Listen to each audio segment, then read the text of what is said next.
कर्ण का परिवार महाभारत के महानायक की कहानी में एक महत्वपूर्ण अध्याय है। कर्ण केवल एक योद्धा या दानवीर ही नहीं थे, बल्कि एक जिम्मेदार पिता और परिवार के प्रति समर्पित व्यक्ति भी थे। उनके परिवार की कहानी उनके जीवन के मानवीय पहलुओं को उजागर करती है, जो अक्सर युद्ध के शोर में खो जाती है। कर्ण का विवाह राजा चित्रसेन की बेटी वृषाली से हुआ था। वृषाली एक साधारण और विनम्र स्वभाव की स्त्री थी, जिन्होंने कर्ण के जीवन के हर उतार चढ़ाव में उनका साथ दिया। उनकी पत्नी ने कभी कर्ण के सूतपुत्र होने का तिरस्कार नहीं किया, बल्कि हर परिस्थिति में उनके निर्णयों का समर्थन किया। उनके प्रेम और समर्पण ने कर्ण के जीवन को स्थिरता और ताकत दी। कर्ण और वृषाली के पुत्रों के नाम वृषसेन, सत्यसेन और अन्य थे। वृषसेन उनके सबसे बड़े पुत्र कर्ण की तरह ही एक वीर और प्रतिभाशाली योद्धा थे।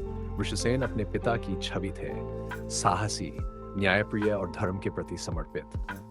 कर्ण ने अपने पुत्रों को धर्म और कर्तव्य का महत्व सिखाया था। महाभारत के युद्ध में कर्ण के पुत्रों ने भी अपनी वीरता का प्रदर्शन किया। विशेष रूप से वृषसेन ने कई पांडव योद्धाओं का सामना किया और अपने पिता के समान ही अद्वितीय युद्ध कौशल दिखाया। वृषसेन ने अर्जुन और भीम जैसे महान योद्धाओं के खिलाफ युद्ध लड़ा, लेकिन अंततः अर्जुन ने वृषसेन का वध कर दिया। वृषसेन की मृत्यु कर्ण के लिए सबसे बड़ा आघात था। अपने पुत्र की मृत्यु के बाद भी कर्ण ने अपने कर्तव्य और मित्रता को सर्वोपरि रखा। उन्होंने व्यक्तिगत शोक को किनारे रखते हुए युद्ध में अपनी भूमिका निभाई। कर्ण का यह त्याग उनकी महानता को और अधिक उजागर करता है। कर्ण के परिवार की कहानी उनके संघर्षपूर्ण जीवन की एक गहरी झलक देती है। एक ओर कर्ण को समाज से अपमान झेलना पड़ा, दूसरी ओर उन्होंने अपने परिवार को समाज में सम्मान दिलाने के लिए हर संभव प्रयास किया। कर्ण ने अपने पुत्रों को यह सिखाया कि जीवन में सम्मान, धर्म और कर्तव्य से बढ़कर कुछ भी नहीं है। युद्ध के अंत में कर्ण की मृत्यु के साथ ही उनके परिवार की शेष उम्मीदें भी समाप्त हो गई। उनकी पत्नी वृषाली ने अपने पति के बिना जीवन जीने की बजाय अग्नि में प्रवेश कर लिया।